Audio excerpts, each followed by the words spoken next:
do this. It's all good. Okay, that was my fault. I hit the power button on my phone and it turned it off, so that was me. It's all good. Starting perfect, man. Starting perfect. Yo, right. I have questions because I really like your band. Mm-hmm. I really like your band. I've listened to a couple of the songs. I listened to the most recent one. What was the name of it? Nothing serious? The one that you released on the 4th. Yeah, Nothing Serious. I really like that. Thank you. Who are your favorite bands? I got to know, like, what are your main influences? Because I heard a lot of them, but I'm wondering if they're the same ones that you brought up with. So, like, just for Nothing Serious, or just, like, sort of in general, or?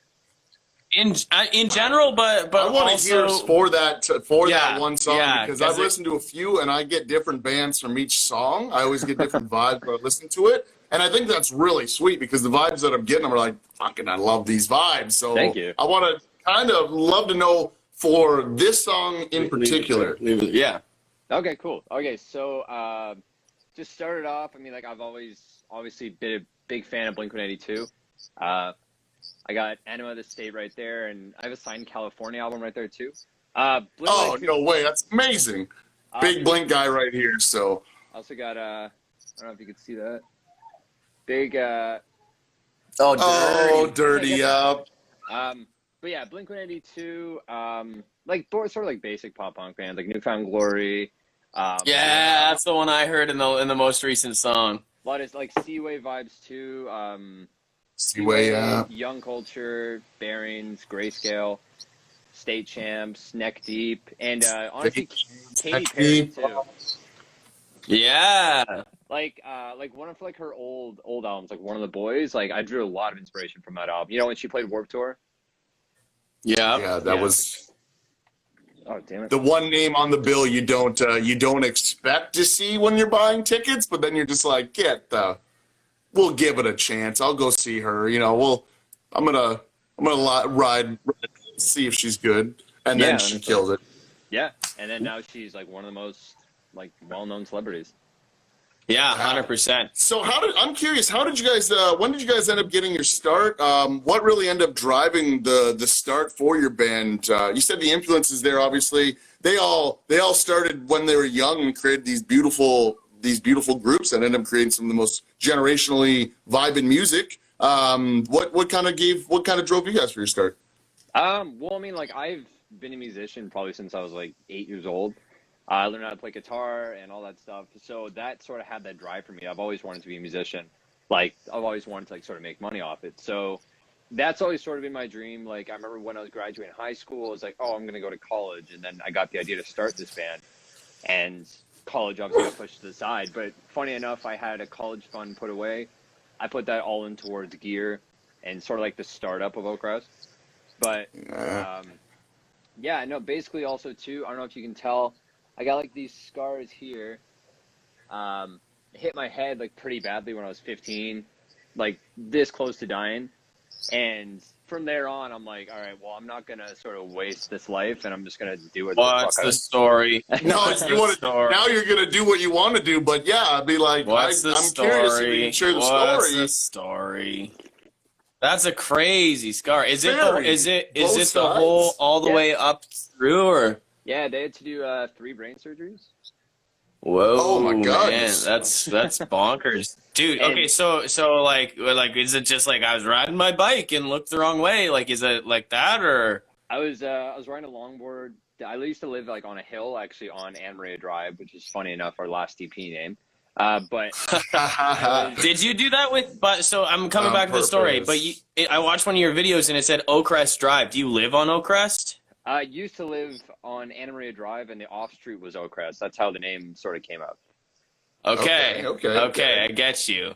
So back to this longboard story. So yeah, I don't remember the day at all, obviously, because I hit my head hard enough where I could have just died. But they tell me I was going down the hill, and a car didn't stop at a stop sign, so I avoided the car. I avoided the car, and this was like March 15th, so there was still debris of snow and salt and sand on the road. So longboard isn't gonna have much traction, so I sort of ate it, smashed my head on a sewer plate. I don't know. I think there's like a. Can you see the scar at the back of my head too? Yeah. That's where I hit it, and Jeez. yeah, and that's sort of where it went. And I walked out of it like totally fine, and like just a scar is sort of like a reference. But yeah, from that point, I was like, okay, fuck, like life could end tomorrow. I'm gonna make the most of it. Yeah, that's a big thing, man. Everybody's counting every day as a blessing, right? Because just crazy little freak accidents like that can happen, and you never plan it. You have no idea it's going to happen. No, definitely. What I want to bring it towards kind of your music. What's the writing process like for you guys? Like, do you prioritize a particular instrument? Are you prioritizing melody? What's the deal? Basically, like, I usually just go to my basement and like every weekend I just try to pump out tunes, like just like for my personal, like if I'm going through something, I'll write about it or like that thing, and then I'll send it to the guys, like, what do you guys think of this? And they'll put in their input, and we sort of just go from there. As is usually, like, I've heard from like other bands, like the singer usually gets like the bass of the song, and everybody sort of adds their parts to it, and you kind of just go from there. Kind of the whole idea is like, hey man, I really wrote this tasty riff. What do you guys think of it? They're like, yo, I kind of think that's sweet. Let me kind of write a bass line to it, and then I'll send you the bass line, and then we can send those both to the drummer, or maybe kind of all get together as a group and then see what happens there. Kick the soccer ball around. Yeah, basically. That's right on. That's awesome, man. So have with the whole COVID situation, obviously, but the big thing that we've been really asking all the bands is, you guys been writing a lot throughout the COVID? You guys been just kind of doing any internet rehearsals, Skype jam sessions? What have you guys been doing to keep busy? Well, like I said, like I think since the start of COVID, like every weekend I've been going downstairs. I've just been writing like crazy. Like I think I've pumped right out, on. like me personally, I've pumped out about 9 songs since probably April, and that's awesome. Trying to get to 20, but I think I know, like we still schedule like practices like in my basement. I got the drums, the 2 cabs, a bass cab, and we just sort of go from there. Like we schedule writing sessions, we just hang out sometimes and just kind of shoot the shit. And then let the magic happen. Sometimes it just happens. How long have you known your bandmates? Well, just because, like, obviously we came from, like, a small town, we've run into a lot of people who think this is a good idea to join the band, and they realize, like, maybe they don't want to do it or anymore, just, like, personal reasons. So the 2 members there that are actually, like, that are in this band right now, and they want to do this as a career. My best friend, Jacob, which, funny enough, my name, he's a rhythm guitarist. He's our rhythm guitarist there, and I met him in high school. And is that Jacob Graves? Yeah, he's actually commenting in the chat right Okay, he's on. So I was wondering if you Jacob? were like just also watching from your own phone. He's got 2 phones. He's doing the interview from one and low-key watching on the other. I didn't know. What's up, other Jacob? How you doing, man? Welcome to Drivewire Radio. You mentioned, Jacob, kind of in passing, you said that you've wanted for a while to make money on your art. And this is something that's really like dear to me, because I see a lot of artists who are working places they don't want to work. Yep. So have you done like I don't think a lot of new artists understand that music is a business. So it's a full-time. Are you treating your music like a business, and if so, how? Oh, definitely. Like, funny enough, I actually call Jacob like every day because I consider him like my business partner. We just like sort of run over ideas, like how, like what we're gonna do next for like content, or like sort of where we're at right now, I guess. Like I talked to him about like what we're gonna do for, like with the practices, or how he thinks about this riff, and like me and him just sort of like really vibe with like again the whole business aspect, because I run the whole social media part of it, and he actually just like graduated like just with a graphic design. Right on. Thing. So he does all of our graphic design, and that's huge. And I do sort of like all the promoting and like the posting and all that. Right on. Have you found? You said you talked about your content and your content strategy and stuff like that. What kind of content do you find gets the most engagement? Are you looking? Is engagement your goal? Like, is that what you're aiming at? Yeah, I'd say usually. Like since we just released our latest track, like Nothing Serious, we had probably a month of planned posts and videos and stuff like that, and we found probably the most engaged were like right at like the very start, I'd say, was like when we were just sort of teasing it, like we just put out like new band photos and a new scenario, or sort of like a teaser of our music video, and like that sort of got a lot like a short short little snippet of like a tee up, kind of a very heightened moment, and then it just goes boom. A date. Those are huge. Those get the people shaking, man. Those like, oh no, new Jurassic Park movie. They just show me something, but I don't know nothing. I want to see it. That's huge. No, that's good. And have you found that a lot of have you ever made, or have you made any posts where you end up asking fans for opinions on ideas or, as you said, graphical pieces, kind of different possible ideas for merch or things of that sense? Or I don't think we've actually ever asked before. We sort of ran with it. We're like, hey, we're like, I think this will be a good idea, and like, let's go for it. Absolutely. Find out.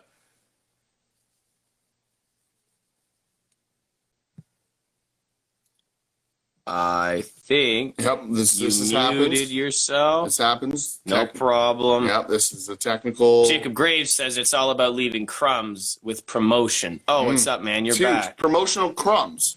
So then you can end up following the breadcrumb trail, and then you ultimately get the band. He's gone. He's gone. Hey. He's gone. That's okay. I'll invite him back. We'll get him back. No, I like that. And what's cool, Jacob Graves, is like, you almost want to make it like a puzzle that other people are picking up on your band. Mm-hmm. And then, because once they put like even a minute of effort in, they feel like they know something about your band that not everyone knows, but everyone knows it, but it doesn't feel like everyone knows it. They're like, oh, and it's so clever. Is that band? And so, yeah. That's right. And one of the things that I liked, Go Live with Oakrest Band. One of the things that I really, you got a phone call. I totally get it. I get that happens. It happens. I got a phone call. Yeah, don't worry. That's okay. I had one time I had a phone call and I hit reject, but for whatever reason, it started sending the person who I was interviewing's voice out of the little microphone in the ear of my phone instead of the loudspeaker. Totally. So we were just like faking it and laughing when we thought we should laugh. The person was talking. We're just like, okay. Yeah. It's just when they laugh, we laugh. Hollywood's a biz of faking it sometimes. So I think you got to be able to ready to be improv. Oh, definitely. I think that goes to said, like, even too, like, just being in a band. Like, I think faking it till you make it is sort of like something that I personally do, and something I think that we do right now, I'd say. And it's like a good if you care, go ahead. No, I was just gonna say, and I think it's like a good thing to like proceed through, because if it's what you want to do, like obviously, fake it till you can make that a reality. So you live that lifestyle, and you know what? Like you kind of just. So I love that too. Like it goes beyond faking it, because you get better and better at faking it, right? Like you get closer and closer to actually being it until you're just being it. Living it. Like if you want to be a full-time band, the best advice that I ever heard was be a full-time band. Yeah. It's just like play together 8 hours a day. And then 2 or 3 or 4 years from now, you're like, there's no way that you could possibly not be a full-time band, because that band's just going to be so much better than the bands around it, because they started as a full-time band.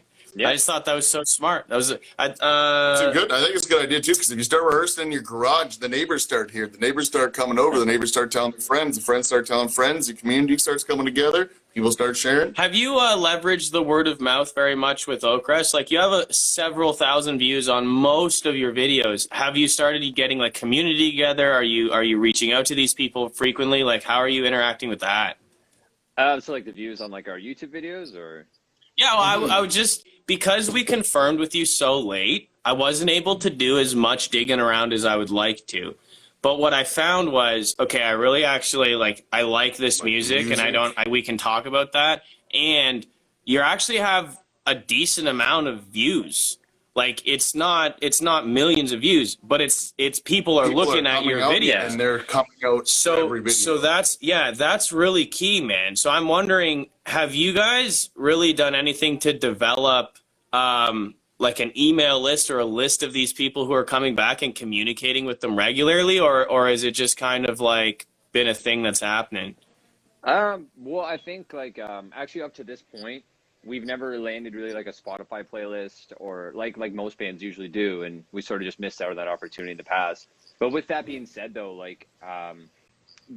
since we never sort of had like that 15 minutes of fame, sort of in a way, like being on a Spotify playlist, We did sort of like really just try to engage like with sort of like community and our use like the fans that you actually see that engage with all of our posts and stuff. And with that, like we had probably about consistently like around 200 monthly listeners from like the point where we released our first EP like till most recently, which I thought was pretty cool.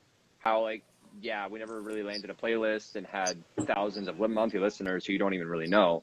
But you see the 200, you see the 200 and you're like, I could probably list off like all those people. All those, and that's a damn good feeling too, though. And if each of those people gave you like $10 for something, that's $2,000 you're making for your band, right? So I was wondering if you guys have like reached out to this 200 people and said, hey, look, Oakrest is looking, you know, for funding on this or that. Like, because you mentioned the money side, and I was wondering if you really, where you taking that? Typically, like, yeah, I don't think we've actually ever like sort of reached out to people for money.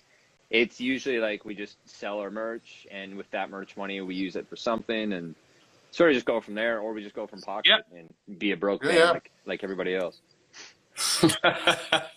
I'm trying to help people stop that. I'm looking for the solutions. What I found, actually, Jacob Graves, what I found was not necessarily Kickstarters, but I really think that crowdfunders. I think a band would be well off to actually start selling gear through affiliate links. Like, you guys have a good sound, and you have like, I don't know, 5,000 views a video. So maybe you take 7 seconds at the end of the video to be like, yo, this chorus was brought to you by this flanger pedal. And like, seriously though, Jacob, because you could say, look, I don't care if you think that I'm selling you something, because I am, and all I need to do is support my music. And if you want a flanger pedal, this is the one that I like and why. And like, can you at least please support it, and go from there? Yeah, that's actually a pretty good idea, to be honest. Like, that's what I'm trying to put together ideas like that to just give away for free to bands. And if you do it and it works, I don't want money. I just want credit. I just want you to be like, yo, the guy from Drivewire, I took it from him and it worked. I mean it. Like, take it for free, use it. You can set up affiliate links for very little.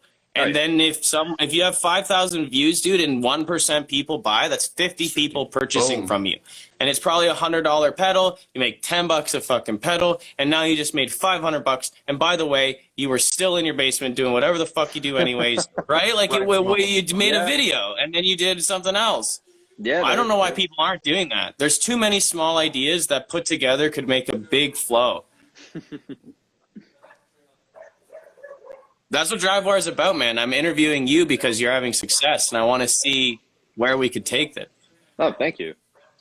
Yeah, man, I mean it. Like, I listened to the tunes, and I was like, these are sweet. Can we get them on the show? Once you've definitely become a new band that's going to be in my life, on my playlist, and I'm going to go out of my way to make sure I can see you guys perform next year whenever the show comes. If not, get you on a Drivewire show. That's the kind of, like, we try to do that usually for almost everybody we interview, because, we only interview the best here at Drivewire, obviously. So, we go to the best to get to the best to talk to the best. Sorry, I had a hand doing it. We go to the best to get to the best to talk to the best, so that we can then interact with the best in the future, and all, kind of end up creating this community where we can all end up helping each other with great ideas like Carter has. Then we can all end up patting each other's back in the end. That was long. That was a lot.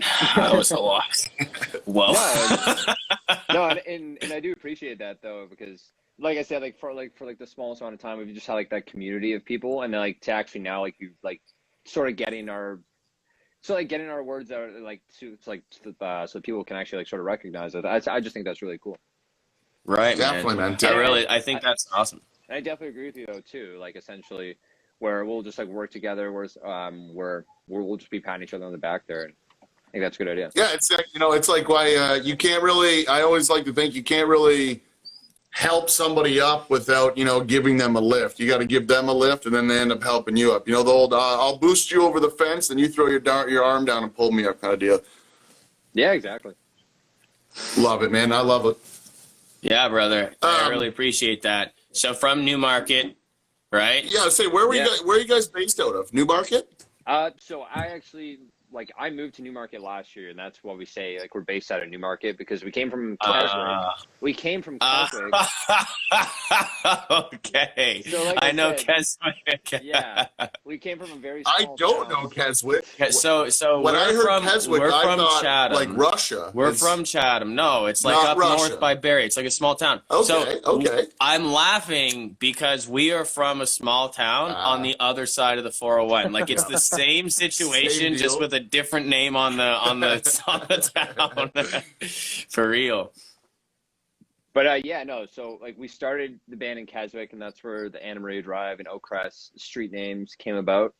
And when I moved to Newmarket, like we already like it's like 20 minutes away from Keswick, so I just sort of say like, oh, Newmarket's more known than Keswick, so I'm like, yeah, we're from Newmarket. Yeah. Yeah, we're from London, you know. Yeah. I'm from the Detroit area. I'm from the Detroit area. Yeah. We're doing what you do, man. We're making fun. Who does your videography, man? So our last video we did was with Miguel Barbosa of Yeah Films. And Okay. that's honestly who we plan to do our next video with, and maybe the next one too, just because we know like we can rely on like such good sort of content for our videos. This was like our first video with him, but being like a fan of the music scene before Oakrest actually started, I knew his videos were amazing, so I'm like, damn, I want to work with that guy. And Yeah, Nice. that's cool, man. And it's happened for you. The dream has come true in a sense. yeah, no, literally. If Right? you Like, dream it it, you can achieve it, you know? All right, Crawford's going motivational on us now. Yeah, no, I liked the videography. And one of the things that I don't know if you're going to take this as a compliment or not, but I mean it as a compliment, is like your music was instantly recognizable. Like I felt like I'd heard it a million times before, and that was easy. Like that, it was just Good. easy to listen to. Yeah, like, it's a good. like I don't mean it. Some people, some bands like don't like that. It sound like how can you not sound like someone else? Like when I listened to your music, I was like, yeah, okay, cool. Like guys easily, sound I good. can add this to a playlist because it's yeah. gonna Yeah. sound like. Do you know what I mean? Like it's really nice from a marketing standpoint. I think this is one of the reasons why you have been getting the views. the views that you have been getting, which isn't that far away from millions of views. Nope. It feels like it is, but it's an exponential scale. And if like 17% of those people shared it, done, right? So Yeah. so like that's big, man. And you have like a consistency within the genre of your band that is highly, highly, highly marketable. And I think that's very cool. Like I'm excited to see where Oakrest is in like 5 years because of how I wanted, the word that I wanted to use was repetitive, but I don't mean that. It's like it's how No. consistent in terms. Consistent, Do you know what I good mean though? Right? Like Yeah. it's fully within a genre. Some bands want to be everyone, but It's, you can't. hit no one. that's why like big label bands, they'll have another name for the same artist for a completely different marketed setup where all of the okay, Slash, give me your heavy hitting shit for Guns N' Roses and then do your other stuff on the other side, right? Like that's but I like that. You stayed in your lane and you do it well. So good for you, man. I mean it. Thank you, and I do take that as a compliment because that's like my intent. Like when I'm writing the choruses, I'm just like I want to write a hook that's like going to be easily like stuck in your head, essentially. Yeah. Yes. For real. So that's awesome. And I think a lot of people are trying to make technical and complicated music when in reality No. the simple Simple sells, like, and it's good, man. It's good. Simple doesn't have to be like complex. Like Yeah. it's in the name Yeah. simple, and it sells, and it's good, and it's well. In Simple one- does well. in one of the songs that I listened to, you hold a note in the chorus for like a full bar. And it's like, that's brilliant. That's smart. Like, I like that. Not a lot of people are playing with simplicity, and that makes you stand out. Thank you. I don't think I had the intent of like obviously getting to that there. I just sort of wrote as I know writing, and Mm-hmm. it sort of worked out, I guess. So thank you. No, it's good. Yeah, song structure, in my opinion, is the most important, man. You can Yeah. a good producer can dress up a good song and make it look amazing. But if it's a shitty song, it's just a lipstick pig, right? Lipstick on a pig, man. Lipstick on a pig. you can't polish shit. No, you can't. No, man, but thankfully you're not putting out shit, and that's why we had you on the show. Dude, thank you for for coming on, man. It was appreciated. I want to end, you don't know this yet. Crawford, tell him your broken head story. Well, you know Give how him the quick version. I said I got like a missing a finger? Holy Yeah, I'm shit. missing an eye. I'm missing a finger. Hold on. Show him like the... I got a whole like head scar too. It kind of goes along the whole top of my skull, and my then it kind of God. ends up coming around to the side of my skull. So you have, that's why we were laughing, Well, because you yeah, have it was- this crazy similarity. I also died. I mean, they said I died a couple times. They said I flatlined like 8 times, but I mean, I don't know. I'm still here, so who's not to say this isn't the 9th, But Yeah. no, man, it was just a bad car accident. I was a passenger in the vehicle. I end up like saving a girl's life, and then the car flipped, and then I got thrown out of the sunroof. And then as I was getting thrown out of the sunroof, the car ended up like barrel rolling one of those hydro boxes. So the hydro box exploded, and I ended up hitting the metal of the car with my hand. So I ended up getting like electrocuted, and then I was Jesus. thrown like 50 feet It from was the vehicle. wild. and But he then, landed on his head. He Yeah, landed landed on the his head. skull. They said I had a massive brain injury. Like they didn't think I'd ever be able to walk, talk, or take care of myself again when I was in the coma. He still can't Thankfully, walk, I can talk, still or take... walk, no, talk. no, I can't no. take care of myself. No. So it's one of those things where it's like, damn. Yeah, It's- holy shit, man. Yeah, hey, but the best thing about it is, I think we're both Blink-182 lovers, and I think that could be why. I think the Blink-182, It drove us. it drove us. It We're drove gonna us have to to the point. cut. We're gonna cut that part out. Okay. Thanks so much, man. Have a all good right, day. buddy. All right. Yeah, no, thank you guys for having me. You bet, Definitely, man. When Thank you for COVID's being on. over, I would love to. I don't know if you guys ever do like acoustic sessions, but we would really like to get you in for an acoustic session in studio. It's in Mississauga on UTM campus. You can take transit straight there. So like, let's make it happen. Yeah, I'm about it. Awesome. talk to Sounds the guys good, man. on, Talk soon. All right. We'll reach out. Thank you, Yeah. man. Thank you. See you later. Peace and love, man.